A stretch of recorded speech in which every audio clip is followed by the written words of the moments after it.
Bienvenidos a nuestra sexta sesión del Seminario Permanente de Psicología Social Comunitaria. El tema que se presentará el día de hoy es entre la realidad y la utopía del quehacer del psicólogo social comunitario en escenarios específicos, los pueblos originarios en la Ciudad de México, a cargo de la doctora Catherine Isabel Erazo González. La doctora y maestra en estudios es doctora y maestra en estudios latinoamericanos por la Universidad Nacional Autónoma de México, psicóloga por la Universidad Santo Tomás, Colombia, y especialista en gestión y desarrollo comunitario por la Universidad Inca de Colombia. Es profesora asociada de tiempo completo en el área de procesos psicosociales y culturales en la Facultad de Psicología Universidad Nacional Autónoma de México. En la actualidad se encuentra desarrollando una nueva línea de investigación en psicología social comunitaria enfocada en el estudio del sentido de comunidad en pueblos originarios de la Ciudad de México. Asimismo, la relevancia de sus aportes investigativos se centran en el estudio del desplazamiento interno de comunidades en América Latina, profundizando en el análisis de comunidades indígenas desplazadas. Para ello ha venido desarrollando la propuesta teórica de las representaciones sociales aplicadas sobre fenómenos, procesos psicosociales y culturales en la migración.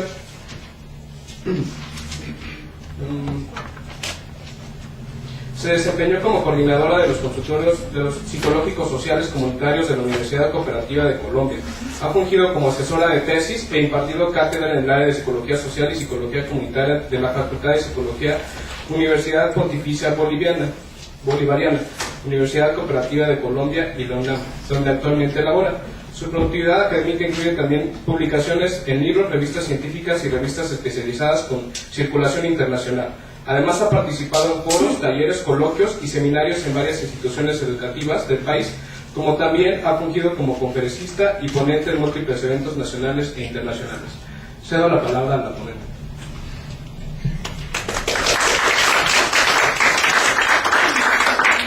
Buenas tardes, compañeros y compañeras. Pues en el día de hoy pues me toca a mí este tema sobre pueblos originarios y mirar como psicólogos, resignificar qué podemos hacer. Yo creo que hasta el momento, del día de hoy, hemos trabajado durante 2 ciclos. Estos 2 ciclos, digamos, que nos han permitido como construir todos unos derroteros teóricos y conceptuales para poder entender lo que son los pueblos originarios y, por supuesto, la dinámica comunitaria al interior de un pueblo originario. Pero más allá de esto, lo que acontece pues el día de hoy es ya ahondar sobre el quehacer de nosotros como psicólogos sociales en los pueblos originarios. Para ello, para desarrollar, digamos, este punto, primero, querría apuntar en un primer momento a la redefinición de pueblos originarios.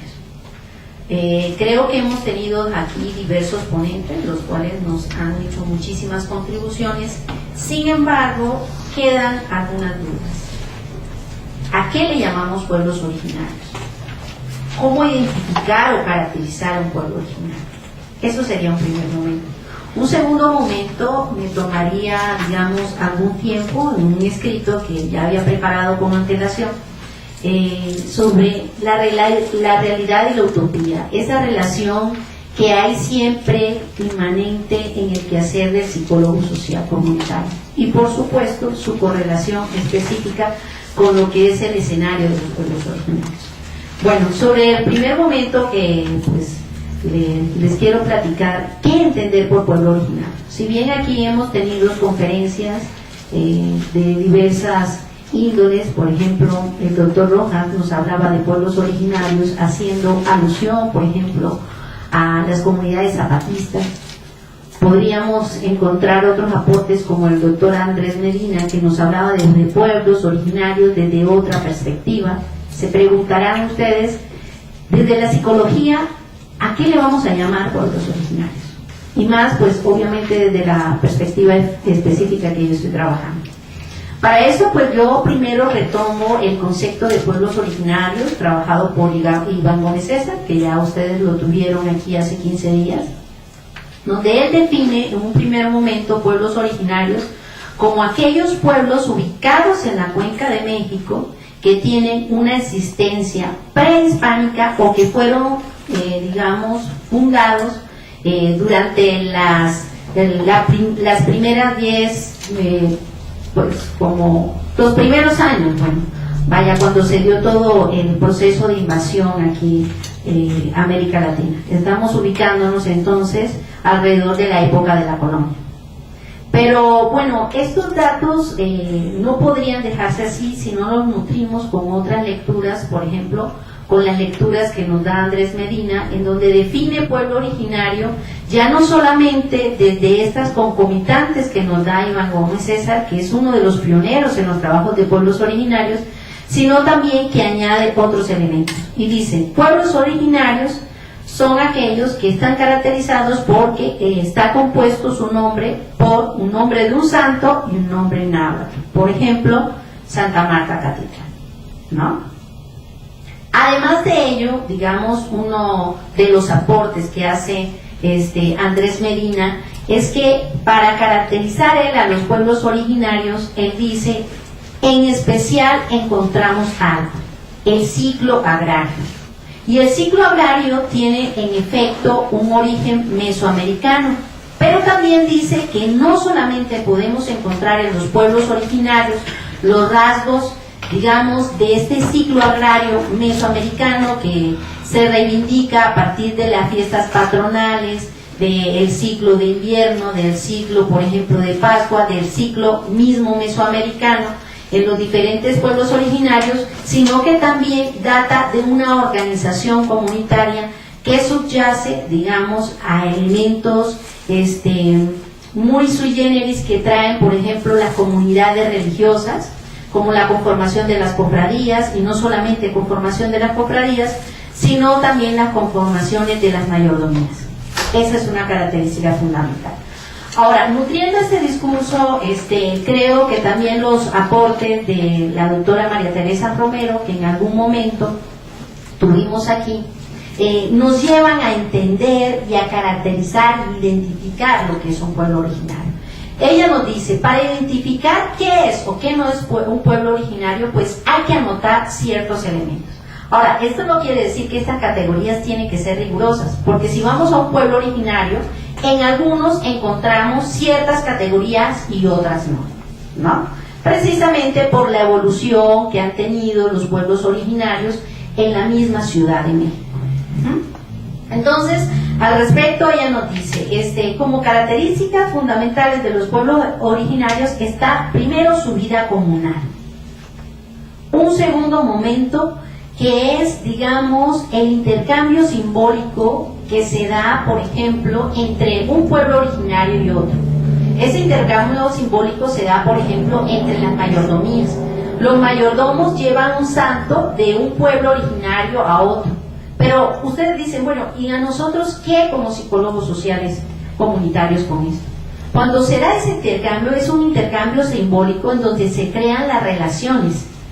Y por supuesto se generan lazos emocionales y por supuesto también digámonos, en cierta forma se redefine y se consolida una identidad comunitaria frente, en efecto, a mirarme yo como grupo, yo como pueblo originario en relación a otro pueblo originario diferente a mí. Por ejemplo, podríamos decir, esta es mi santa, que es Santa Marta, y la llevo a Morelos, a la peregrinación de Morelos, con el mayordomo de Morelos, y ellos tienen su otro santo. Entonces hay una identificación con el santo, hay una construcción y una relación que se teje a nivel social a partir de elementos simbólicos muy característicos en esa comunidad, ¿no? Bueno, además de este elemento, por supuesto, ella también identifica la organización comunitaria con las bases en el sistema de cargos. ¿Qué es esto del sistema de cargos? Bueno, a lo mejor para nosotros como psicólogos es un poco distante estos conceptos, pero yo creo que sí los podemos traer a nuestra disciplina en el sentido de que nosotros cuando hacemos trabajo de campo, en efecto, si ubicamos a los líderes dentro de una comunidad, lo primero que vamos a encontrar es que en los pueblos originarios los primeros líderes ubicados son los mayordomos. Los mayordomos que fungen en un sistema de cargo que no se da en un movimiento coyuntural. Por ejemplo, finales del siglo XX e inicio del siglo XXI, sino que datan, como lo dice María Teresa Romero, desde la época de la colonia. Ahora, este sistema de cargos permite que se recupere y, digamos, que se reproduzca la cultura. Porque, ¿cuál es la función de un mayordomo, por decir, en un pueblo originario? La función de un mayordomo en un pueblo originario es que se celebren las festividades. Y bueno, para nosotros como psicólogos, ahí hay que hacer muchas preguntas. Uno dice, tanto dinero, tanta inversión en una organización comunitaria para que se celebre una fiesta, y a lo mejor, por ejemplo, encontramos que estos pueblos tienen problemáticas grandísimas como, por ejemplo, el agua, la pobreza, etcétera, y no asimismo se convoca a la gente y no se trabaja, digamos, por un bien común, cuando existe una forma de organización comunitaria que puede permitir y permear otro tipo de trabajos al interior de la comunidad. Eso es algo que, digamos, no hemos investigado, pero sí sería muy interesante como poder desarrollar, ¿no?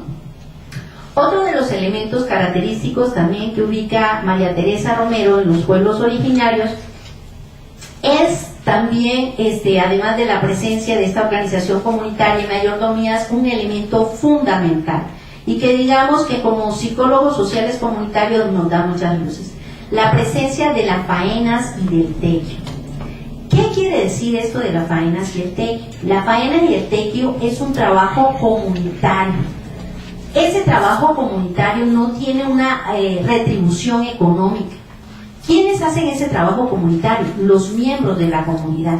¿Y para qué lo hacen? Lo hacen por un bien común. Por ejemplo, si en la fiesta patronal se necesita, qué sé yo, por ejemplo, hacer lo que son los adornos de la iglesia, ¿no? Que no recuerdo ahorita cómo se llaman, las portadas de la iglesia, pues se hace toda una faena comunitaria para ello, ¿no? Pero hay otro tipo de faenas que han sido muy invisibilizadas, que son las que hacen las mujeres.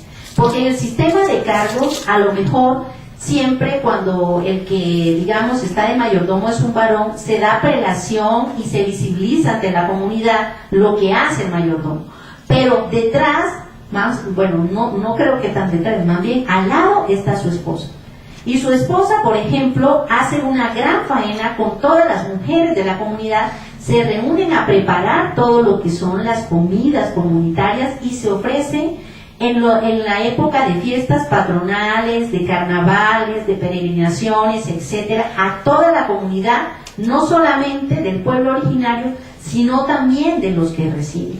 Bueno, para mí esto es un aspecto muy importante, porque si nosotros vemos todo lo que es el sistema de valores que ha implementado el capitalismo, en efecto, esta otra mirada, estas otras prácticas culturales y estas otras formas de organización comunitaria, ¿sí?, hacen un contrapeso y una forma de resistencia frente a esas mismas formas que nos introduce el capitalismo y el proyecto neoliberal. No sé si me explico en ese lado, ¿no? Estas faenas y este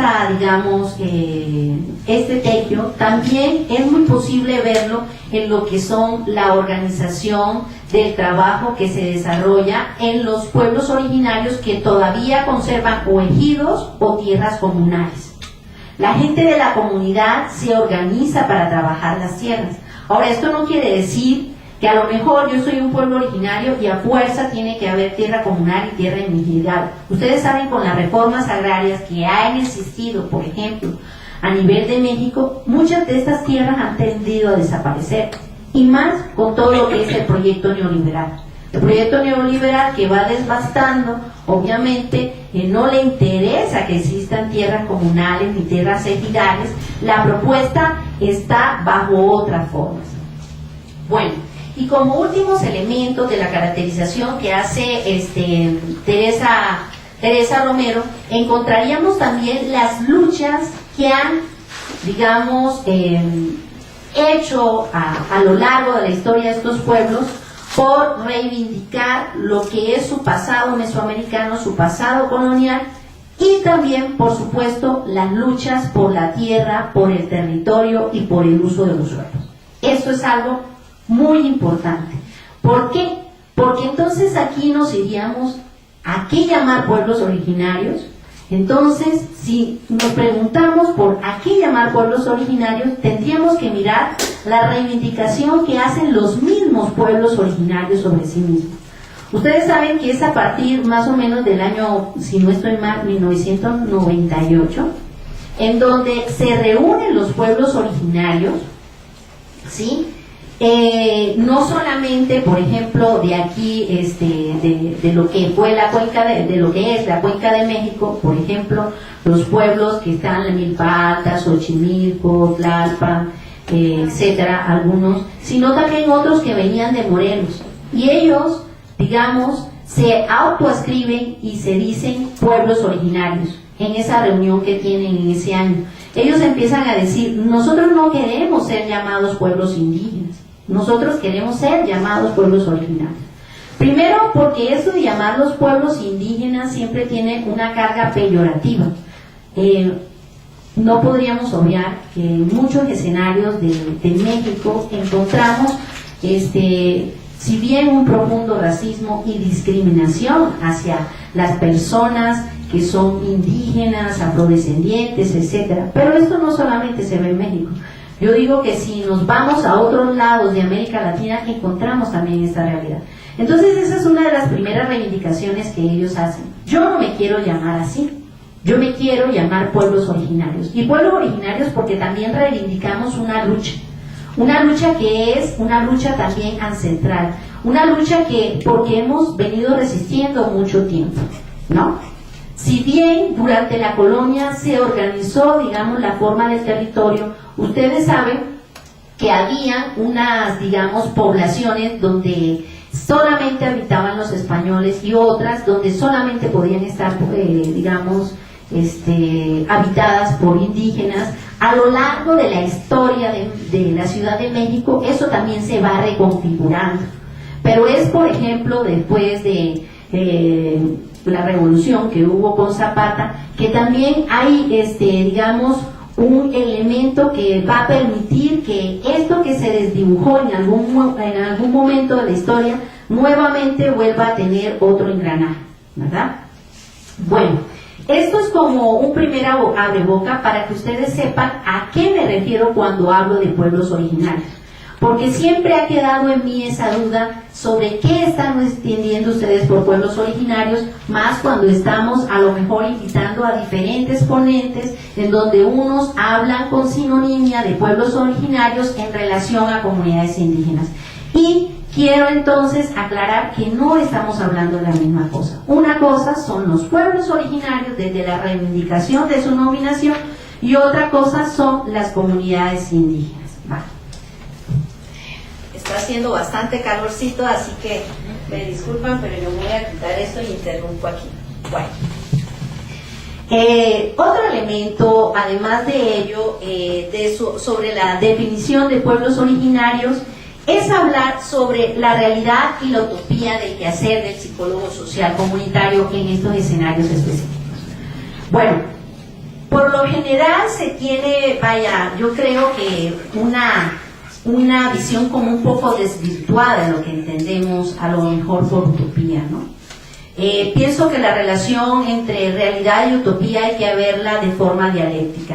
Y a eso, ¿a qué me refiero? Sabemos que Tomás Moro acuñó el término utopía al designar textualmente el significado del no lugar. Él hablaba de un lugar, entre comillas, inexistente. Moro denominaba con este término a una isla perdida en medio del océano, cuya población había alcanzado el estado perfecto. Un estado distinguido por la convivencia pacífica, el bienestar físico y moral de sus habitantes, y un lugar donde se establece la propiedad común de los bienes en contraste con el sistema de propiedad privada. Moro rescató los aportes de Platón para definir que en un mundo ideal en el que todos sus habitantes viviesen felices y satisfechos, solo era posible y viable si ese mundo era un mundo justo. De esta forma, un Estado es ideal si en él reina la justicia. Esto no solamente lo podríamos ver en el pensamiento de Moro, sino nos acercamos, por ejemplo, con teóricos de la psicología social comunitaria, específicamente, por ejemplo, los trabajos desarrollados por Chávez sobre sentido de comunidad, en donde él nos dibuja en uno de sus artículos que escribe más o menos a finales de los 80, ¿no?, sobre sentido de comunidad, de eso que llaman comunidad y de eso que llaman comunidad pensándolo como un ideal de forma de vida de organización social, ¿no? A eso me refiero. Bueno, pero esta búsqueda de un mundo mejor representado en la utopía implica la necesidad de alcanzar comunidades más solidarias y justas. Para lograrlo es pertinente reconocer que las utopías hunden sus raíces en la realidad más auténtica y concreta. Es decir, para mí la utopía y la realidad van de la mano, no van alejadas la una de la otra, ¿no? Aunque sea para criticarla e intentar transformarla en una situación mejor a través de los ideales compartidos por una colectividad. Creo que la utopía es como esa guía o ese camino de esa realidad deseada, de esa realidad que queremos construir. En esa medida es parte de la misma realidad. No la veo como algo diferente, como un sueño irrealizable, no, sino la veo en una correlación dialéctica con la realidad. De esta forma se puede decir que hay una relación dialéctica entre utopía y realidad, ya que la utopía no es más que un acercamiento o directriz de esa realidad a la que se aspira, es decir, a la búsqueda de esa comunidad justa y con pleno goce de sus derechos. Asimismo, la realidad está configurada por utopías que a través de un recorrido crítico nos acercan paso a paso a las condiciones reales por las que luchan los colectivos y comunidades. Sobre este recorrido crítico, en búsqueda de la utopía o comunidades justas, el psicólogo social comunitario en nuestra América, desde mediados del siglo XX, se caracteriza por asumir una postura crítica y comprometida con aquellos sectores que han sido invisibilizados por la ideología dominante, grupos que han sido desfavorecidos en la sociedad a causa de las condiciones de pobreza, desigualdad social que sustentan los estados modernos. Aquí querría hacer un paréntesis. Si bien podríamos hablar del inicio de la psicología social comunitaria, a diferencia de la psicología comunitaria, porque ya como muchos de los que están aquí sabemos, que han tomado curso conmigo, la psicología comunitaria entra, digamos, es una propuesta que en un principio se desarrolla en Norteamérica, ¿sí?, con, digamos, un perfil muy dedicado al estudio de la salud mental comunitaria o de la salud comunitaria. Posteriormente vemos corrientes que se desarrollan en América Latina que ya se desvinculan, digamos, de este norte de lo clínico, de esta lectura clínica de la comunidad y se acercan más a una perspectiva crítica de lo que es el legado de la psicología social aplicado, digamos, a las lecturas de la comunidad. Sin embargo, este momento trascendió. ¿Trascendió hacia dónde? Bueno, ya en América Latina, en muchos países del Cono Sur, se empezaron a trabajar con perspectivas críticas en donde lo que buscaba el psicólogo social comunitario era develar las realidades y las necesidades, digamos, prioritarias que habían en la región, como problemas de pobreza, de desigualdad, de injusticia, etc. Entonces vemos, vaya, que dentro de estos primeros trabajos que se hacen de psicología social comunitaria en el Cono Sur, estuvieron nutridos por pensadores, no necesariamente todos psicólogos, pero sí de una corriente crítica. Por ejemplo, tenemos los trabajos de Paz Gorda, los trabajos de Freire, que tanto nos ha aportado a la psicología social comunitaria, en especial, por ejemplo, conceptos como la concienciación, ¿sí? Trabajos también como los de Ignacio Martín Baró, si nos ubicamos en Centroamérica. Pero no podríamos decir que la psicología social comunitaria, aunque digamos en este momento más o menos como de los 80s, 70s, 80s, aunque tiene un aparato crítico, sea homogénea en todos los países de América Latina. Vemos unas diferencias bastante sustanciales. Por ejemplo, en el caso de Argentina, encontramos que la psicología social comunitaria todavía en esta década tiene una orientación bastante clínica. Recoge más bien los aportes de autores como los de Pichon-Rivière, que tiene una orientación, digamos, donde se liga lo que es el psicoanálisis con el marxismo y se trabaja con teoría de grupos operativos, muy diferente a lo mejor a lo que se está desarrollando en México en esos tiempos, y más específicamente en la UNAM. cuyo, digamos, uno de los pioneros del trabajo de psicología social comunitaria que se desarrolla aquí, está el doctor Eduardo Almeida, en donde en uno de sus artículos, bueno, es capítulo del libro más bien, en un libro que se llama las historias de la psicología social comunitaria en América Latina, él esboza en ese capítulo del libro lo que es la informalidad de la psicología comunitaria en México. Y él trasciende, digamos, a darnos otra lectura de la psicología comunitaria. Él nos dice, la psicología comunitaria aquí, por ejemplo, en el caso específico de México y el quehacer, estaba, digamos, más orientada a lo que son trabajos fuera de la academia, y esos trabajos fuera de la academia iban a reivindicar lo que son, digamos, los trabajos con comunidades indígenas, con comunidades vulnerables, ¿no? Pero es otra lectura que él nos da sobre esto. Bueno, entonces, en este paréntesis, yo creo que el psicólogo social comunitario en toda América Latina y en específico en México está también, tiene más bien que responder a un llamado. ¿A quién está sirviendo la psicología social comunitaria? ¿Y con quiénes estamos trabajando como psicólogos sociales comunitarios? Si bien se ha tenido un escenario muy específico, digamos que la mirada a los pueblos originarios nos da otro norte de intervención. Aunque ese norte de intervención, por decirlo, no quiero hablar de objeto porque no sería un objeto de estudio, nuestro sujeto, que es un sujeto parlante de los pueblos originarios, serían un interés no solamente para estudiar, sino también para intervenir. Pero para intervenir, porque en efecto la psicología social comunitaria debe estar comprometida con estos sectores que han sido oprimidos, que han sido invisibilizados. Yo creo que la gran mayoría de los que estamos aquí no conocíamos la existencia de los pueblos originarios. O aún, si estábamos dentro de un pueblo originario o vivíamos en un pueblo originario, no se tenía la noción ni el concepto ni las referencias de las categorías que conforman estos pueblos originarios y como psicólogos sociales comunitarios cómo poder intervenir en estos escenarios, ¿no? Bueno, entonces tenemos que a grandes rasgos en el siglo XX el quehacer del psicólogo social comunitario se perfila hacia la movilización de cambios sociales vías a consolidar una sociedad más justa e igualitaria. Bajo este ponderado, el psicólogo social comunitario desarrolla un corpus teórico, metodológico, crítico, en aras de que los esfuerzos científicos por comprender la realidad social se apoyen sobre el criterio ético. La ciencia entonces servirá para poner de manifiesto las contradicciones morales que caracterizan a la sociedad, operando así sobre la conciencia moral de sus ciudadanos.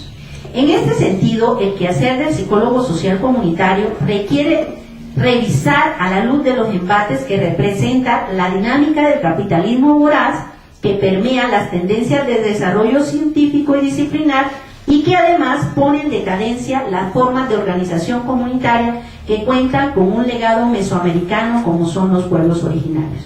Yo creo que no solamente en México, sino en toda América Latina tenemos una deuda muy pendiente con los pueblos originarios y también con las comunidades indígenas.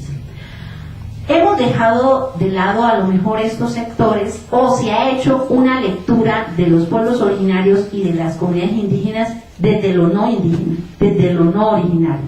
¿A qué me refiero? Muchas investigaciones que se han avanzado en psicología social, no específicamente en psicología social comunitaria, apuntan a entender a estas comunidades indígenas, pero no desde la lectura interna o, digamos, las significaciones que ellos hacen como comunidades o pueblos, sino se hacen más bien desde referentes, conceptos bastante orientados por un mundo occidentalizado y por un pensamiento muy eurocéntrico.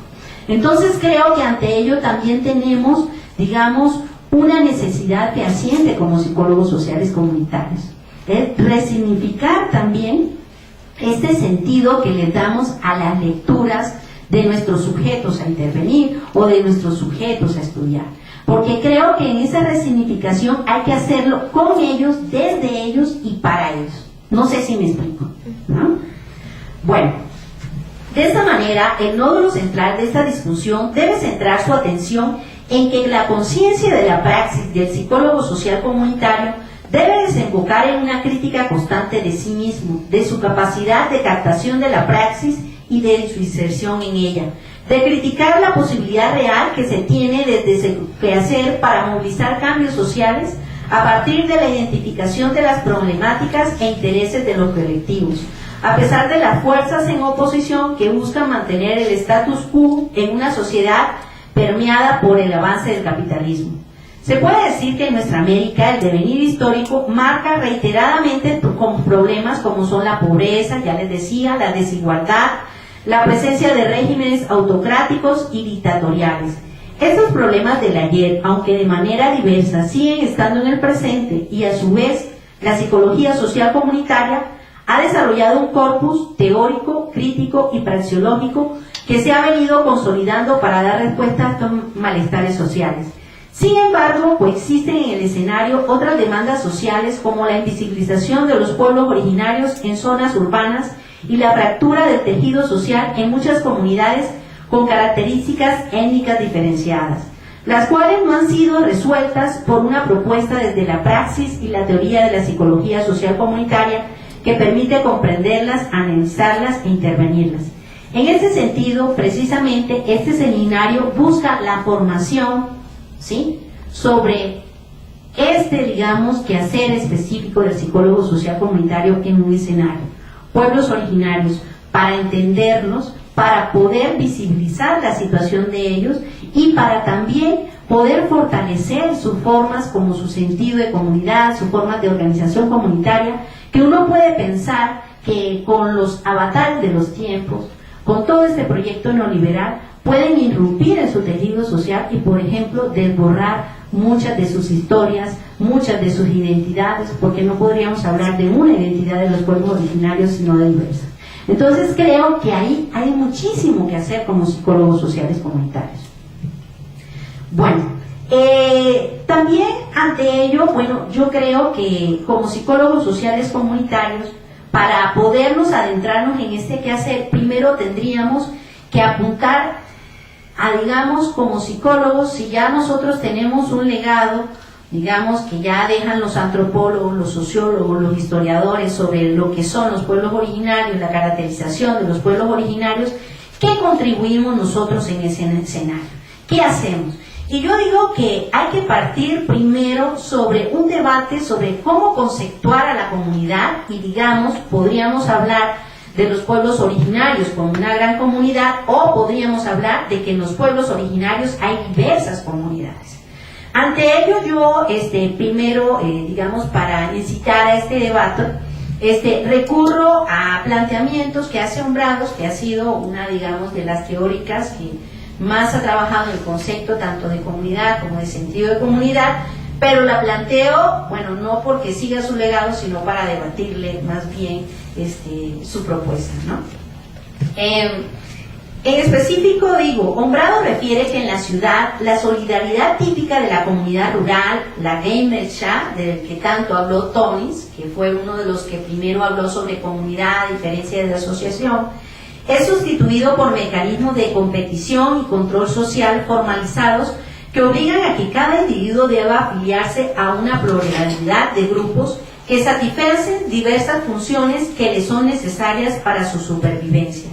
El contacto social en el medio urbano es en última instancia superficial, anónimo, rápido, tendencias agravadas por una alta densidad poblacional.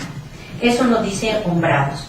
Estas características de la comunidad en la ciudad, eso lo comento yo, distan de la realidad que se viven en las comunidades pertenecientes a pueblos originarios en la Ciudad de México.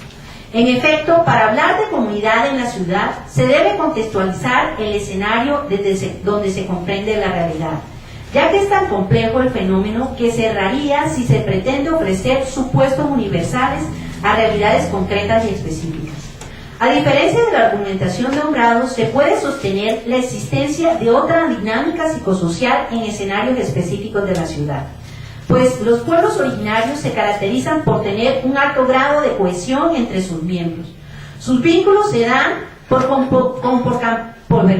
compartir una historia común que les identifica en el territorio. Su objeto no se basa en la búsqueda de la supervivencia del individuo, sino en la convivencia entre sus integrantes.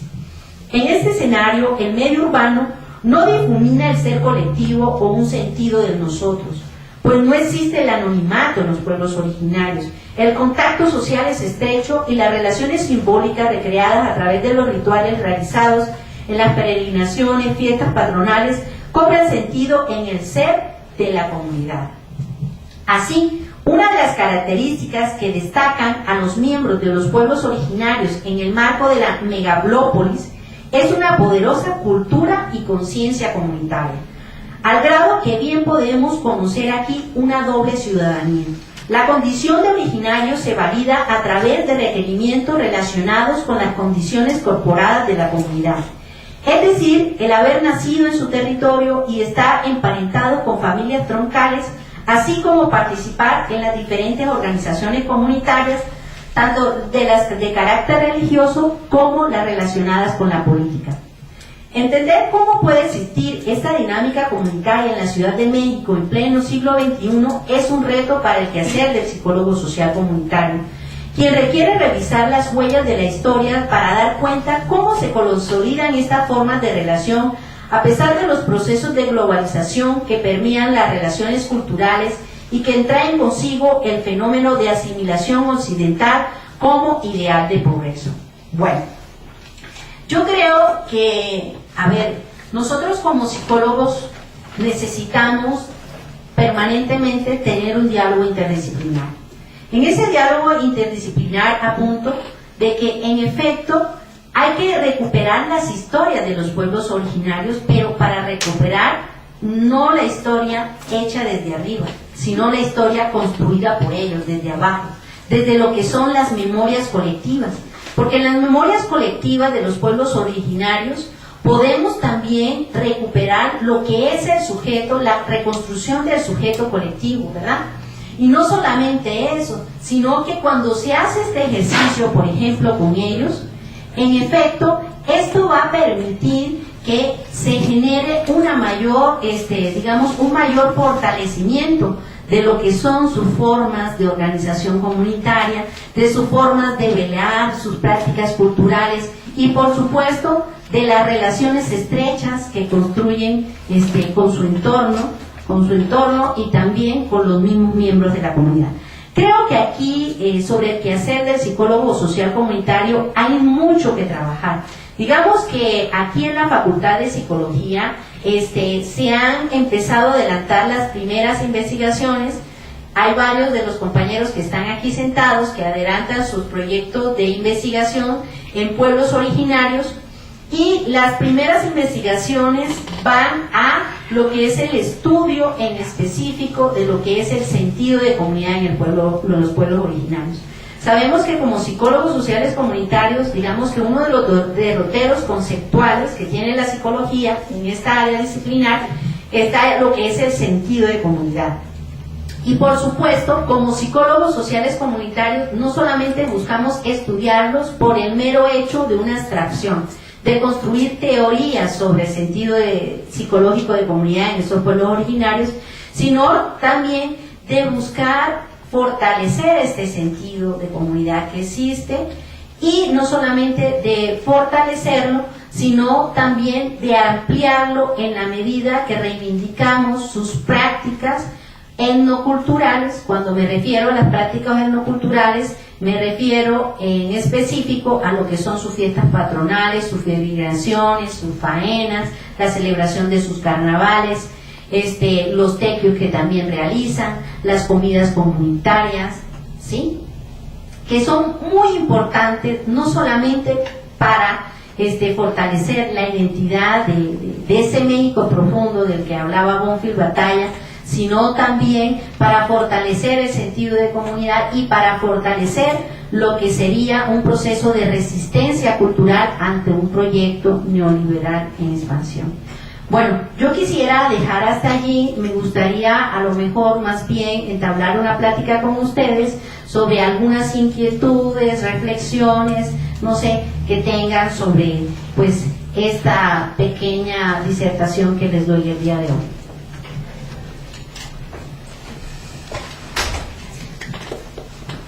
Bueno, si alguien quiere hacer algún comentario, alguna pregunta, pues levante la mano, por favor.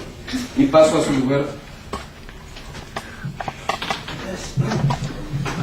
En relación a la primera parte, a mí me parece muy importante el poder reconocer toda esta organización religiosa, comunitaria, solidaria, y sobre todo porque bueno, ya está integrada, digamos, en una cultura ciudadana, que es la que quiero retomar.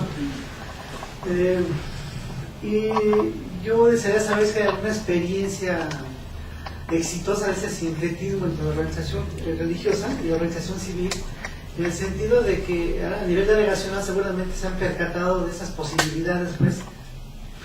Efectivamente, quizá no ha sido la intención subsanar el agua, la luz o la canasta básica, pero me parece que seguramente ya hay intentos, digamos, o vistas políticas que permitan rescatar esta situación. Un poco es saber si existen, bueno, se conoce experiencias que han permitido como integrar esto, si se ha dado o no se ha dado, porque sí, creo que es un buen capital político rescatar toda esta información, toda esta experiencia, toda esta historia, digamos así, ¿no? Entonces,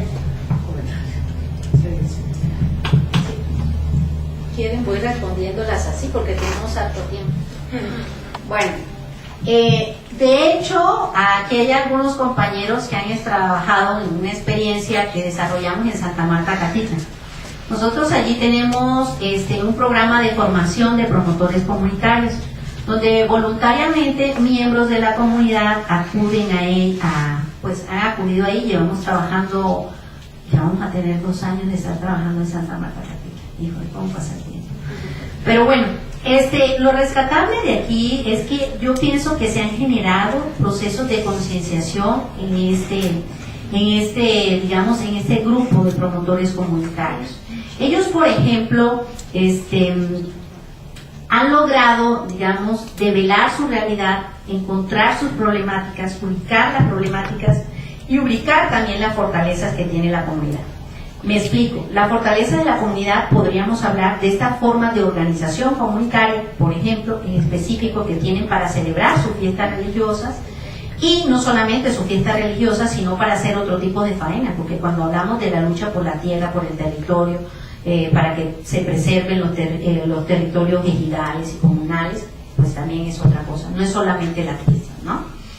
Aunque es lo más, como dicen en mi tierra, lo más chévere, ¿no? Entonces, ellos ubicando estas fortalezas y ubicando las problemáticas, bueno, ya saben que como comunidad tenemos, digamos, unas redes sociales, una forma de organizarnos para poder, digamos, solventar algo, y por supuesto, así como solventamos eso, ubicamos otras problemáticas que hay. Problemáticas como a lo mejor falta de participación en otros procesos, porque si bien hay participación para que se realice la fiesta, no hay participación para que se realice, por ejemplo, en Santa Marta, Catitla, que hay problemas de agua, para que se solucionen los problemas de agua. Pero también, ¿por qué? Porque ellos han ubicado que dentro de esa conciencia hay una conciencia un poco acrítica en la comunidad, en donde a lo mejor desde un legado muy paternalista lo que espera la comunidad es un asistencialismo. Entonces, a partir de ello, bueno, ellos generan una crítica y generan también posibilidades de solución. No necesariamente en ese rubro, ¿no? Pero soluciones que han planteado ellos son como las siguientes. Ellos dijeron, nosotros nos queremos organizar como comunidad, es más, a partir del trabajo como promotores comunitarios que hacemos con ellos, ellos conformaron lo que es un comité cultural. Y ese comité cultural, ¿a qué está dedicado? Ellos ubicaron que en lo que son las fiestas patronales, en las peregrinaciones, bueno, en los carnavales, se genera mucha violencia, ¿no? Y hay, por ejemplo, han existido en Santa Marta casos de homicidio dentro de esas mismas fiestas.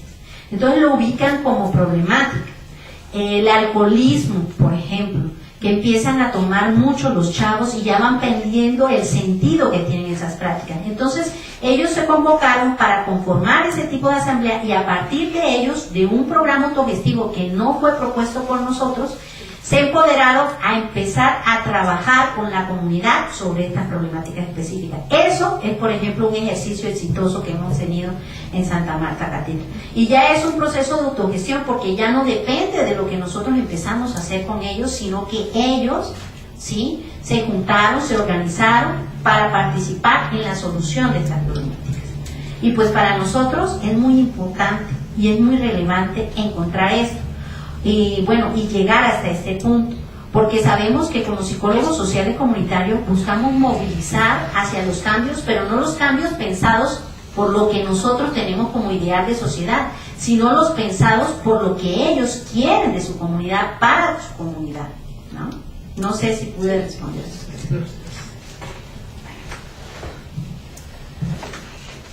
¿Alguien más? Preguntas, comentarios, lo que están en tesis también, lo que están en servicio también, compañeros. Que luego...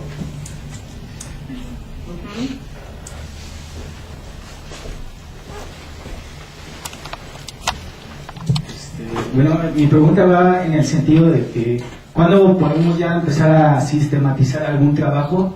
Digamos, ya que se hizo una intervención con la comunidad, para la comunidad, ¿cómo podemos empezar a sistematizar este trabajo que se hizo? Si bien o sea, que tenga la flexibilidad para por si intervenimos en algún otro lugar, también pues adaptarnos también a ese otro lugar, pero también ya ir como con unas ciertas herramientas para, pues sí, para hacer una intervención comunitaria. Sobre la sistematización. Bueno, fíjate que ahora que preguntas sobre eso, pues hoy tuve una grata noticia. De este trabajo que estamos haciendo en Santa Marta, nos dimos a la tarea de escribir un libro. Bueno, ese libro ha estado en dictamen, pues hoy nos dieron pues que ya donde los votos son aprobados. La idea es que ustedes como estudiantes, también igual los profesores, puedan tener todo este material, que es un material didáctico, para que vean cómo una experiencia no necesariamente se puede reproducir como recetario tal y cual a otro lado, pero sí que tengamos unos referentes conceptuales, teóricos, metodológicos y epistemológicos que sean muy rigurosos para poderlos utilizar. Esa es una. Otra, también contamos con una página. En esa página nosotros vamos actualizando todos los hallazgos que encontramos a nivel de la investigación en Santa Marta Catedral. En Santa Marta Catedral nosotros estamos trabajando una intervención en pueblos originarios desde la propuesta de la investigación acción participativa que plantea Fassborda. Entonces, por supuesto que es un trabajo demasiado largo, ¿no? Nosotros habíamos escatimado 3 años para desarrollar este trabajo, 4 años. Sin embargo, cuando se trabaja desde esta perspectiva, sabemos que el tiempo no lo ponemos nosotros, sino en la comunidad. Entonces, ¿qué pasa? Ahí siempre hay un conflicto entre la academia y la comunidad, porque uno dice, bueno, necesito terminarlo en tanto, pero los cambios sociales no son así como uno quiere, ¿verdad? Entonces, en esa medida lo que hemos hecho es que la página que tenemos de Santa Marta Catedral la estamos actualizando semestralmente, y cada etapa que vamos trabajando vamos subiendo todos los hallazgos, todas las dificultades que encontramos hasta el momento. Por ejemplo, hasta el momento se ha trabajado lo que es el proceso de familiarización con la comunidad, el proceso de problematización con la comunidad, y terminamos ya en este semestre lo que es el uso de las técnicas, porque desde la investigación acción participativa ustedes saben que, digamos, la posición del investigador es otra, es una relación horizontal que se construye en la comunidad. En ese sentido, la misma comunidad se apropia de las técnicas que a lo mejor eran solamente de uso del psicólogo como un experto, ¿no? Y él mismo las usa, las aplica. Nosotros trabajamos como catalizadores con ellos, y aún en la interpretación de la información, ellos también le echan la mano. Trabajos que antes eran solamente para los investigadores están en las manos de la comunidad, porque lo que precisa la investigación acción participativa es que este conocimiento no sea solamente de una élite intelectual, sino que este conocimiento esté en las bases sociales, ¿no? Y ese conocimiento pues pueda ser interiorizado por ellos, pero también pueda ser aplicado para los bienes de ellos. Es decir, no solamente nos quedamos en la sistematización de una experiencia para que ustedes como estudiantes o como profesores, tengan un material didáctico, sino también para que la misma comunidad esto les sirva en un ejercicio de una praxis guiada hacia el cambio, ¿no? Entonces, no es la sistematización por la sistematización, ¿no? Yo ahí creo que sería importante a lo mejor hacer alusión a pensadores como Sánchez Vázquez, ¿no? Donde te habla sobre la praxis de la filosofía. Yo en este caso hablaría de una praxis de la psicología, ¿no? O sea, la función del psicólogo social comunitario no es solamente sistematizar las experiencias que hace. Bueno, sí es importante producir, todos unos derroteros teóricos, conceptuales y metodológicos que nos ayuden a avanzar en esta disciplina, que es una disciplina, una subdisciplina, digamos, nueva dentro de la psicología, porque yo digo los 60 es algo nuevo, ¿no? Sino también que su orientación más allá va al cambio social. Y por supuesto, ahí sí es necesario trabajar con la comunidad. La idea es de que este trabajo de Santa Marta, donde la información es recolectada por ellos, las técnicas son escogidas por ellos, y el análisis de todos los datos y para qué se utilizan los datos, también intervienen ellos, de ahí también salga otro libro. Esa es nuestra propuesta también. Mientras tanto tenemos pues la página web y ahí se va subiendo todo el material. ¿Alguien más?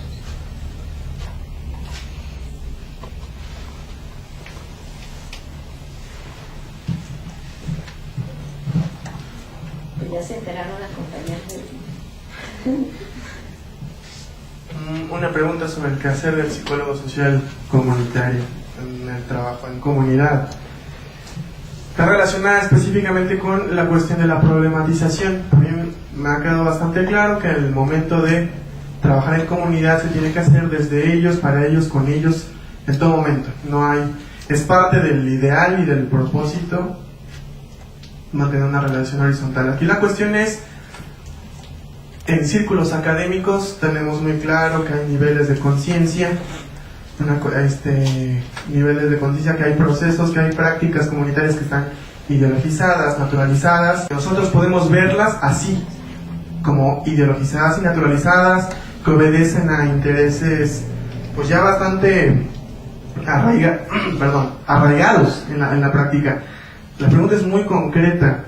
¿Es parte de un diálogo o es también parte de nuestra función problematizar, plantear como un problema quizás ciertas prácticas que ellos tienen, que la comunidad podrían tener, problemáticas que quizás las tienen naturalizadas a nuestro punto de vista? Pero aquí la pregunta es que yo escucho muy frecuentemente a muchos teóricos, a muchos ponentes de psicología social comunitaria, de trabajo en comunidad, hablar de que hay que desideologizar, de que hay que lograr una conciencia crítica. Aquí la pregunta es ¿quiénes somos nosotros para determinar que ellos están bajo cierto proceso de ideologización? Porque a mí me parece que muchas veces nosotros también, hay que reconocerlo, nosotros también obedecemos a ideologías muy claras. ¿Quiénes somos nosotros para decir que nuestra perspectiva ideológica debe prevalecer quizás sobre la de ellos? ¿Quiénes somos nosotros para decir que ellos tienen un proceso?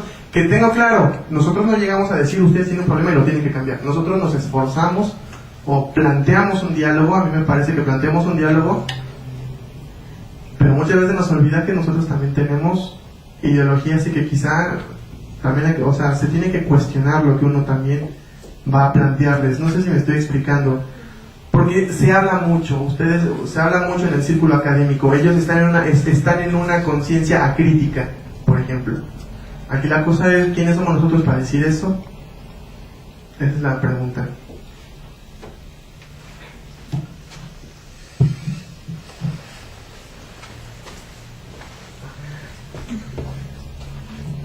Bueno, compañero, me parece muy, muy importante tu pregunta. yo le he dicho a mis estudiantes, cuando uno llega a trabajar en una comunidad, primero las comunidades no son homogéneas, son diversas, ¿no? Y segundo, cuando empezamos a trabajar con ellas, el trabajo de desideologización no es solamente con la comunidad, también es con nosotros. El otro día les pedí a mis estudiantes que hicieran un diagnóstico comunitario del lugar donde vivían. Bueno, dentro de esos diagnósticos comunitarios me llegan, no maestra, es que la gente lo que dice que aquí el problema son los grafitis. Y yo, bueno, pero hay que problematizar eso de que el problema son los grafitis. ¿Será que para los grafiteros será eso un problema? ¿Desde dónde enunciar primero lo que es un problema? Y acuérdense que un problema no necesariamente connota algo negativo, puede ser algo positivo, ¿no? Para los grafiteros sería a lo mejor una forma de expresión, una forma de comunicarse. A lo mejor para la señora de la tienda que le rayaron todo su negocio afuera o algo así, pues ya tengo otra lectura. Entonces, también los problemas hay que mirarlos en perspectiva desde quién, qué grupos sociales y cómo. Eso hace parte de la misma problematización. Otro chavo me decía, no, pues es que en mi comunidad, pues lo que encontramos con ella es que empezaron las dificultades desde que llegaron los ¿cómo se llaman? Los paracaidistas, los invasores, ¿no? Digo, hay que problematizar cómo estamos viendo eso. Te lo digo, por ejemplo, a ti como alumno que está a lo mejor haciendo un diagnóstico en tu comunidad, ¿por qué piensas que a lo mejor esto de los paracaidistas es el problema? O sea, el problema no es el paracaidismo, y ahí habría que hablar de un trabajo de desideologización con el alumno. ¿Por qué? Porque esas personas que llegan a lo mejor a esas tierras supuestamente al concepto invadir, que no me gusta, tienen derecho a una vivienda digna. Están ahí porque no hay condiciones de igualdad en el país, porque hay pobreza, porque hay desempleo. Entonces yo creo que ese proceso de desideologización no es solamente para la comunidad, sino también para nosotros. A veces llegamos a ciertas comunidades y cree el psicólogo que va a llegar como un dios a cambiar todo y a mover todo. Un momentito, compañero, nosotros también tenemos mucho que aprender de las comunidades. A veces decimos, no, pues vamos a llegar a la comunidad, y la verdad es que yo lo que me sé o lo que me gusta más es trabajar con grupos focales, con entrevistas a profundidad o con entrevistas grupales, qué sé yo. Resulta que nosotros llegamos a muchas comunidades y ellos tienen sus propias técnicas, aunque no le llamen técnicas, tienen habilidades comunitarias. Por ejemplo, yo decía, oiga, compañeros, vamos a llegar a un pueblo originario, ¿verdad? Y ellos ya tienen su forma de organización comunitaria. Bueno, ¿qué van a estar convocando a lo mejor para hacer un grupo focal? O sea, ¿no? Entonces, también es un trabajo al interior de nosotros, ¿no? De nosotros como grupo, porque cuando trabajamos en comunidad, por lo general no son un psicólogo. Ahora, los procesos de ideologización y desideologización han sido estudiados por muchos teóricos.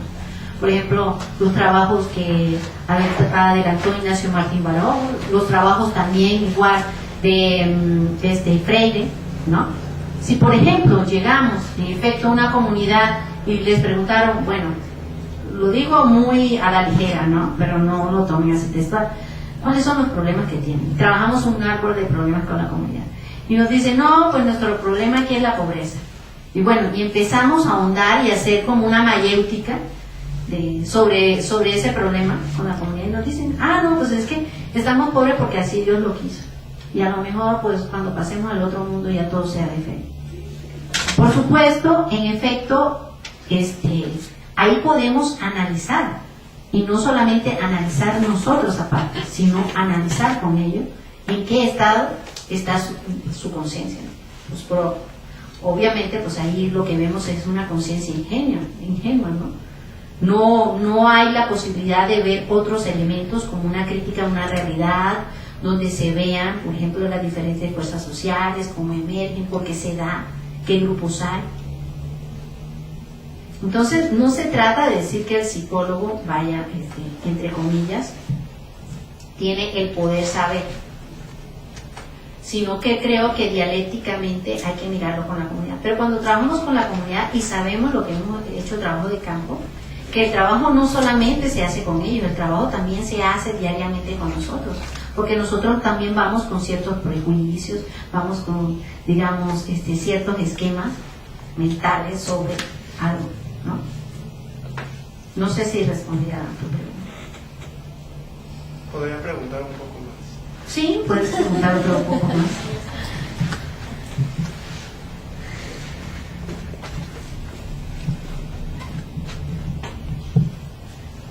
Espero no volver a preguntar igual. Y también pues para Sí, si alguien más demás- tiene que preguntar algo, sería... Sí, no, pero sí, a ver. Lo que vamos a preguntar es, comentaron, ¿no? A mí me parece que este ejercicio de reconstrucción del psicólogo me parece que es muy importante. Y quisiera testimoniar que en Zaragoza tenemos un año con la materia de psicología comunitaria. Y me parece que el trabajo que está realizándose ahí ha sido muy interesante para el área que estamos trabajando, que es todo de Zapaluca, Charco, Los Reyes. Y lo que deseo enfatizar es que sí es cierto que las comunidades tienen su forma de organización. Me parece que lo que hace falta es reconocérselas, legitimarlas y trabajar de una manera conjunta. Y sí estoy muy convencido que esto está teniendo como un despegue, digamos, está teniendo mucha presencia y mucha demanda de que podamos hacer un trabajo pues lo más, no sé si sea profesional la palabra, lo más completo, lo más comprometido, no sé cuál es el adjetivo en este momento adecuado, pero lo que sí sé es que se está teniendo ese reconocimiento y esa necesidad de trabajar conjuntamente, ¿no? Y ratifico que efectivamente esto es como un ejercicio recíproco. Aprendemos de ellos de una manera constante, retomamos, replanteamos, reconstruimos, y eso que va fortaleciendo mucho pues la presencia de la psicología social comunitaria en nuestro discurso, en nuestra realidad, digamos, no más para esto, ¿no? Pues yo quiero comentar algo.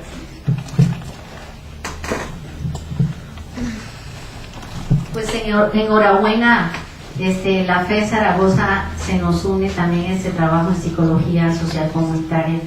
Aquí tenemos varios estudiantes de la FES Zaragoza y bueno, creo que han quedado, la verdad, muy encantados y enamorados con esta área, porque yo creo que México necesita psicólogos sociales comunitarios. Yo creo que el quehacer del psicólogo social comunitario no puede estar dado por la demanda del mercado, sino por la demanda de las necesidades reales que tiene la sociedad mexicana. Y por supuesto la sociedad mexicana necesita intervenir en comunidad.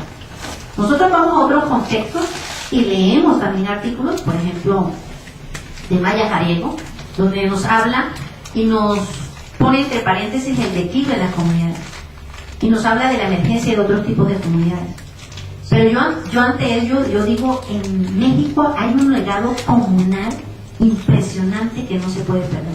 Si en Europa hablan sobre el declive, nosotros no podríamos hablar como tal de un declive como el europeo, porque en nuestras formas de organización hay que visibilizarlas, todas esas formas de organización comunitaria que tenemos. Y pues me parece excelente de que estén con nosotros aquí en este seminario, porque yo creo que hay que entablar un diálogo mucho más profundo, hay que construir unas redes con la FES que tenemos, porque hay muchos chavos que digamos que requerimos formar, ¿no? Y pues como un área, entre comillas, a lo mejor no muy trabajada en México, pues como lo dice Eduardo Almeida, a nivel formal, sí necesitamos esa informalidad, crear estos núcleos académicos para fortalecerla y volverla mucho más formal, digamos, en nuestro quehacer como profesores en la academia. Pues me alegra muchísimo que estén trabajando. De verdad que sí, pues es una grata noticia. Y yo creo que para los de la FES, las compañeras que están acá, tengo muchas chavas de la FES que pues han decidido igual seguir en el camino comunitario, a lo mejor hacer una maestría en comunitario y demás. Y eso pues nos habla de que sí hay psicólogos que quieren trabajar esta área y porque México en efecto lo necesita. Ahora yo decía, ¿por qué no vamos a trabajar por los originarios de comunidades indígenas? Porque esto supuestamente le toca a los antropólogos, a los historiadores. ¿Es que acaso cuánta es la población indígena y cuántos pueblos originarios tenemos aquí? En la Ciudad de México tenemos más de 140 y pico pueblos originarios. ¿cuánta población indígena también hay aquí? Estamos hablando de que el INEGI habla más o menos de 10 millones, ¿no? Los antropólogos hablan de 12 millones. A nivel de América Latina, tenemos muchísima población indígena. ¿Y es que acaso la población indígena no puede ser trabajada por los psicólogos sociales comunitarios? Si la gran mayoría de las reivindicaciones comunales y trabajos comunales y luchas comunales que se han dado en este territorio son desde los pueblos originarios y comunidades indígenas. Tenemos muchísimo que hacer. El compañero, entonces, para que siga con... Eso está muy bien, pues, poder dialogar. Y luego yo Ándale, Sí, mejor ella ándale. porque las Bueno, estoy trabajando. Bueno. A ver cómo borchamos a la maestra. Hacerlo bien. Pues es igual sobre lo que preguntaba el compañero sobre la cuestión de la desideologización. Yo creo que más que asumirnos como las personas indicadas para ir a una comunidad y decidir quién está teniendo un proceso o no de ideologización y entonces hacer algo, yo creo que más que eso deberíamos pensar en la función que tenemos, porque ya el hecho de estar aquí nos da pues un lugar distinto, ¿no? que el resto de la sociedad. Es decir, estamos en una universidad que es pública, que ha sido creada, como ya sabemos, históricamente. Entonces yo ubicaría que podemos hacer dos cosas: abonar al fortalecimiento del capitalismo, o hacer otra cosa, ¿no? Abonar al fortalecimiento de la comunidad. Y es imposible quedarnos neutrales, no se puede. Y no por decisión, sino porque de alguna forma tenemos que actuar, entonces eso nos obliga. Muchos de aquí pues ya decidimos abonar a la comunidad, ¿no? Fortalecimiento. Entonces yo creo que la cuestión del conocimiento de la historia, por ejemplo, es algo importante.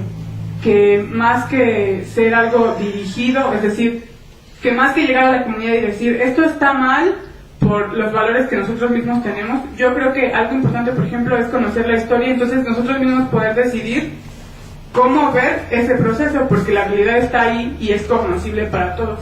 Y lo digo porque hay pues corrientes que hablan de que, bueno, depende de cada quien, que es subjetivo, pero hay cosas que sí son muy pues claras, ¿no? Como la injusticia. Y frente a eso, pues sí, tenemos que posicionarnos. Entonces es eso lo que quería decir, que más que llegar los psicólogos sociales comunitarios y decir, yo estoy apto para esto, pues más bien es como cualquier otra persona que tiene acceso a una educación o a la lectura de cosas sobre la historia. Es más bien eso, ¿no? Es la función que tenemos en la sociedad. A ver.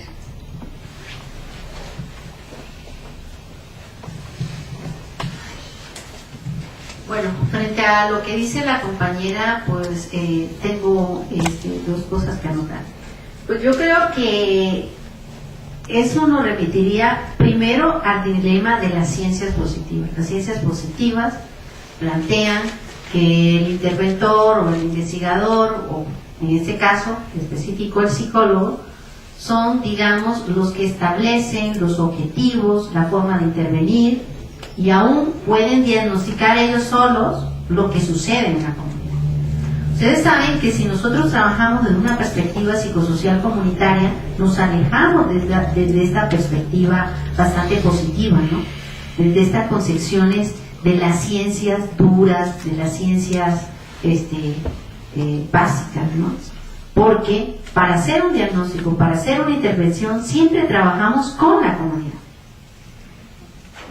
Entonces, ya desde ahí estamos diciendo que el proceso de construcción de lo que sucede o no sucede en esa comunidad, pues va a ser en un diálogo de saberes con ellos. Y va a ser, por supuesto, en una crítica constante, no solamente con ellos, sino también entre nosotros como académicos. Yo creo que tenemos que forjar un pensamiento muchísimo más crítico. Yo a veces me asombraba porque les decía a los estudiantes, bueno, vamos a leer tal artículo, háganme un ensayo. Y el ensayo era el resumen del artículo. Órale, compañero, pues no. Hay que hacer una crítica sobre los planteamientos que hace el autor. Ustedes deben también aprender a construir una propuesta propia, no a repetir al autor. ¿Qué me da el autor? ¿Qué no me da el autor?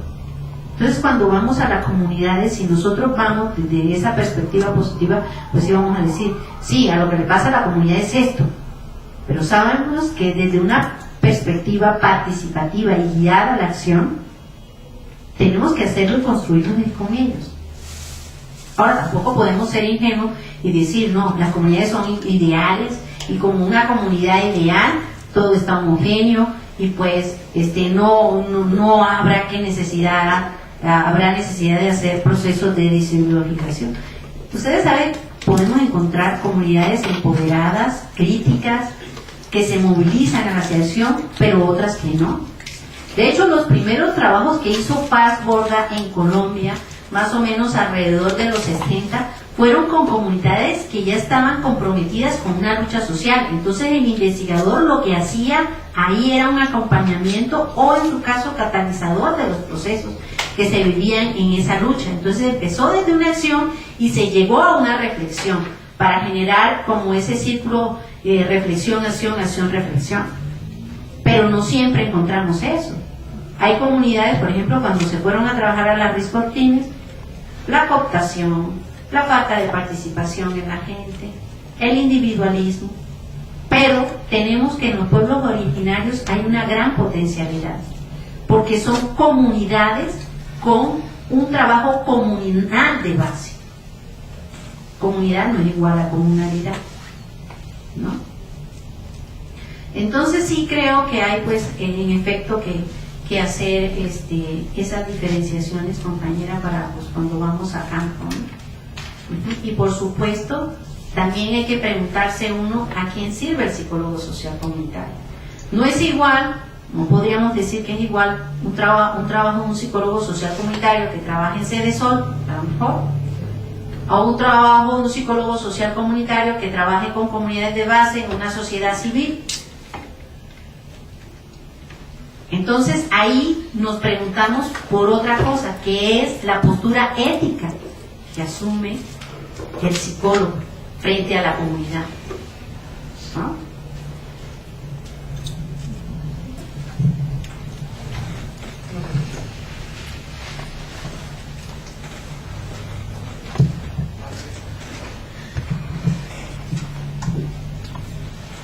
No es el énfasis en cuestionar el iluminismo del psicólogo social comunitario, eso está más que claro, nosotros no llegamos así, pero sí es cuestionar o criticar la propia postura crítica. El problema de la pobreza que estabas mencionando, dijiste, es claro que tiene una conciencia ingenua. O bueno, no, estoy parafraseando, entendí mal tus palabras. Y aunque no sea el sentido que tú quisiste darle, yo he escuchado varias veces esta facilidad para decir, es claro, es obvio que tiene una conciencia crítica. Crítica ingenua será. Crítica o ingenua, bueno, o acrítica, perdón. La cuestión aquí es que, por supuesto, dentro de un ámbito académico de personas que tienen un estudio o tienen estudios superiores, que tienen una tendencia muy secular, cuando nosotros escuchamos hablar de una explicación de la situación social en términos de una deidad divina, por supuesto que para nosotros eso es acrítico. Pero muchas veces se nos olvida, y por más que lo digamos, se nos olvida que una conciencia o más bien que una percepción de la situación social basada en un orden divino obedece a un sistema de creencias que no era crítico para nada, o más bien que obedece.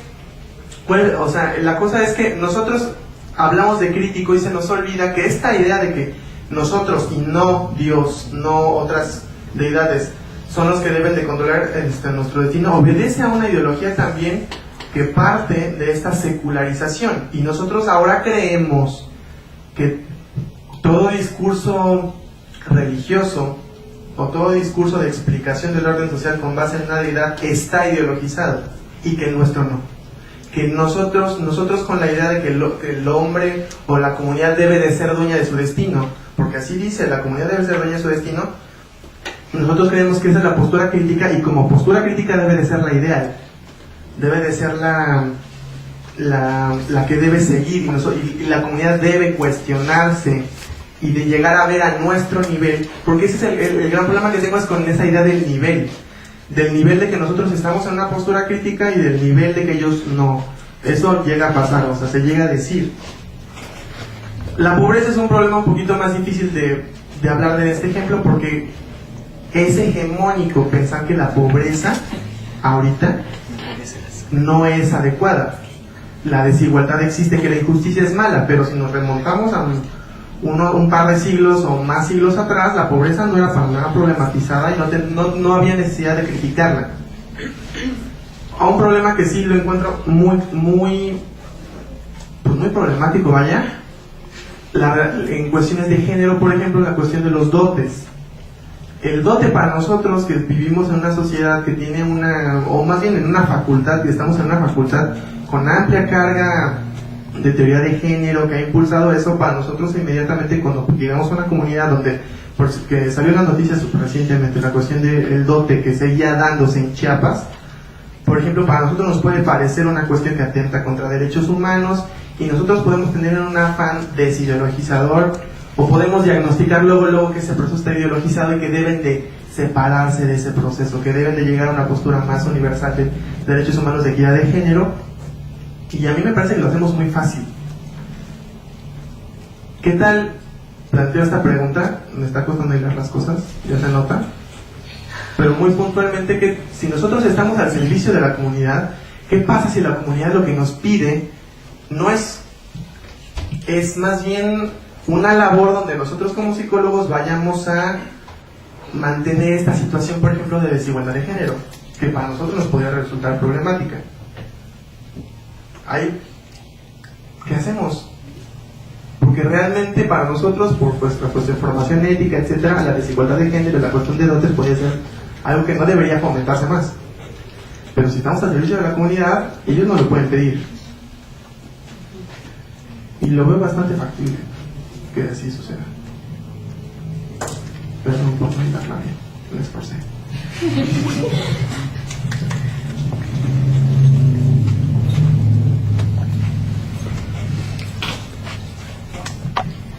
Bueno, yo creo que en general todas las ciencias sociales son dignas de una crítica, y hay que ser críticos sobre la misma crítica.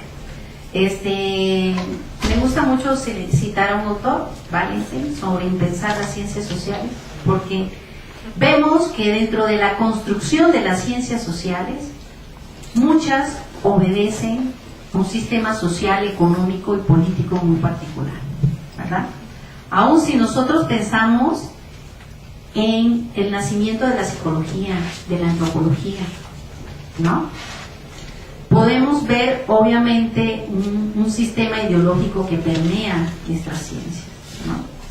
Y yo creo que ahí hay que hacer crítica sobre la crítica sobre los mismos modelos teóricos, conceptuales que tenemos en nuestras disciplinas.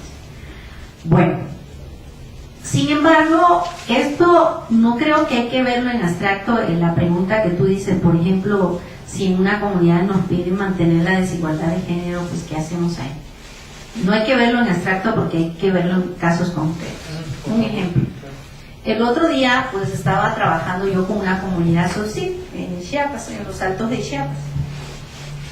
Y veía yo que cuando se iba, pues primero empecé a hablar con las mujeres de ahí, las auxilias, ¿no? Y pues les preguntaba sobre sus relaciones que tenían con los chavos, y bueno, me decían que no había noviazgo. Yo decía, órale, no entiendo ese tipo de relación, o sea, luego te casas y ya, pero ¿cómo le haces? O sea, si te gusta o no te gusta la persona, o cómo decide, ¿no?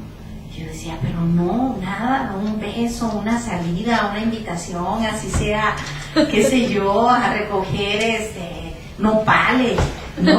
O sea, lo que sea, ¿no? O sea, para mí, dentro de mi pensamiento bastante occidentalizado, no podía entender eso.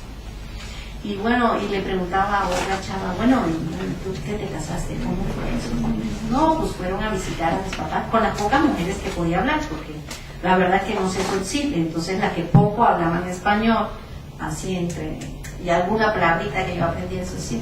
Y entonces me decía ella, mira, por ejemplo, cuando alguien se quiere casar en la comunidad, el hombre viene a la casa y lleva, por ejemplo, a la familia de uno, qué sé yo, la comida, lleva una gallina, qué sé yo, o un cerdo, lo que sea, lo que tenga, pues, para ofrecer. Yo decía, ahora, o sea, dentro de mí, no se lo decía tampoco a ella, y yo pensaba, no, pues la están comprando. No, pues siglo XXI la están comprando. Y luego me ponía a hablar con uno de mis amigos, de mis cuates, que estuvo aquí un día con ustedes hablando, el doctor Miguel Hernández, que él es Oxid. Y yo decía, pero cuéntame, Miguel, tú eres Oxid y además eres hombre, ¿no? A ver cómo es la cosa allá, cómo se da lo del matrimonio. Y entonces me dice, no, es que tú estás entendiendo mal que se está comprando a la mujer. Nosotros no estamos comprando a la mujer. Nosotros cuando vamos estamos ofreciendo algo para, digamos, estrechar nuestras redes, nuestros lazos familiares, y estamos reconociendo, digamos, algo que nosotros que queremos, que es un vínculo importante, pero no se está viendo desde esa perspectiva capitalista. ¿Sí me hago entender? O sea, nosotros, por eso cuando yo les decía, es que hay que leer al pueblo indígena, al pueblo originario, desde el mismo pueblo originario, desde la misma significación que hacen los indígenas, porque si no vamos a errar. Es una interpretación que nosotros hacemos sobre algo que observamos, pero desde una ideología que nos está permeando. ¿Sí me hago entender? Entonces, por eso es que digo que no se pueden ver los ejercicios en abstracto, y más que todo en lo comunitario. Ese es un caso. Yo podría decir, órale, que yo voy a trabajar desideologización porque es que mira, ¿cómo? Están comprando aquí a las mujeres. Ahora, eso no quiere decir que sea, yo puedo llegar a una comunidad y le golpean a la mujer y la maltratan y decir, no, pues está bien, todo chido, ¿no? Pues seguimos así. Por supuesto que cuando se dan esas situaciones, no es que tú vas a ir a la comunidad y decir, oiga, comunidad, usted tiene un problema, porque aquí hay diferencia de género. Hay que empezar a generar todo un proceso de reflexión mediante preguntas que sean reflexivas, ¿no? Y que los movilicen a ellos a ver eso que a lo mejor no está visibilizado por ellos o está entendido y significado desde otra perspectiva, que sería resignificar esa idea de género que tiene. Pero la resignificación la das a partir de presentar muchos significados sobre una cosa o de generar reflexiones sobre eso. ¿Sí me hago entender? No sé si respondí tu pregunta. ¿Vale? Bueno, y en cuanto a lo religioso, el nivel de la postura crítica en relación a lo religioso, tengo muchas cosas que decir. Por ejemplo, en los pueblos originarios, aunque yo les digo, ¿cómo se organiza? ¿Qué idóneo? Que la comunidad se organiza para mantener a lo mejor sus fiestas patronales, a lo mejor esto, pero esto va vinculado a lo religioso, pero no solamente a lo religioso, eso hace parte de su identidad cultural, de su identidad comunitaria, y no solamente se mezcla lo religioso, sino el elemento mesoamericano, porque olvídate que la forma en que se celebra, por ejemplo, la Pascua aquí es igual a como se celebra en España, en Europa, o sea, en la misma Colombia. Aquí tiene elementos comunitarios para la celebración y eso es lo que lo hace rescatable del trabajo como psicólogos sociales comunitarios. Ahora, fíjate, algo que yo he encontrado en Santa Marta, Catitla, es que la organización religiosa no está por encima de la organización comunitaria. Me explico, un ejemplo. El otro día el sacerdote quería enterrar a los muertos en la parte de adelante de la iglesia como se usaba, tiempo muy atrás, ¿no? Y no convocó a la comunidad para hacer eso. Y nos comenta uno de los integrantes de la comunidad que sacaron al cura. Se reunió la comunidad y dicen, ¿cómo va a tomar decisiones sin nosotros? Y lo sacaron. ¿Quién decide qué se hace y cómo se hacen las celebraciones religiosas de estas fiestas patronales, no es el cura, son los mayordomos y la comunidad. Entonces no lo veo como algo allá, es un elemento digno de estudiar, de comprender, de analizar, ¿no? Lejos de allá de algún prejuicio de que si yo soy evangélica o soy mormona o soy qué sé yo, ¿no? Bueno, no sé si hay alguna otra pregunta o comentarios, compañeros. ¿No? Bueno, pues entonces les agradecemos por habernos acompañado el día de hoy. Ya saben. Natural